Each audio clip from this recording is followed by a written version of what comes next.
சக்தியான திமுகவுக்கும் தூய சக்தியான தாவேகாவுக்கும் இடையேதான் போட்டி என்று தாவேகா தலைவர் விஜய் மீண்டும் உறுதிபட தெரிவித்துள்ளார். ஈரோடு மாவட்டம் விஜயமங்கலத்தில் தாவேகாவின் பொதுக்கூட்டம் நடைபெற்றது.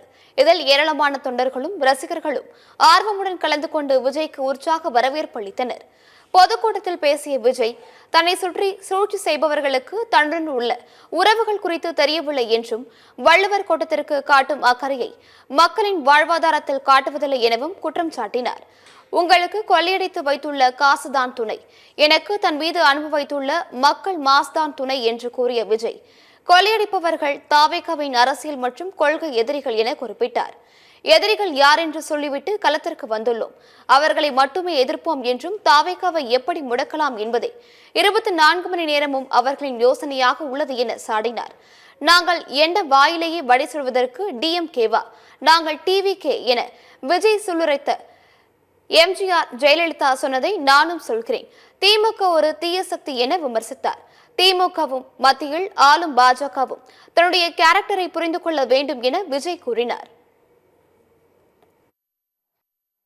நான் கூட யோசிப்பேன், எம்ஜிஆர் அவர்களும் மேடம் ஜெயலலிதா மேடம் அவங்களும் ஒரே வார்த்தையில சொல்லி இந்த திமுகவை காலி பண்ணாங்கல்ல.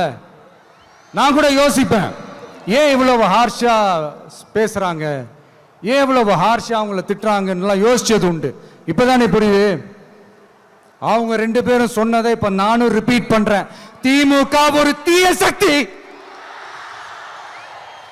திமுக ஒரு தீய சக்தி, திமுக ஒரு தீய சக்தி, திமுக ஒரு தீய சக்தி, தீய சக்தி, தீய சக்தி, தீய சக்தி.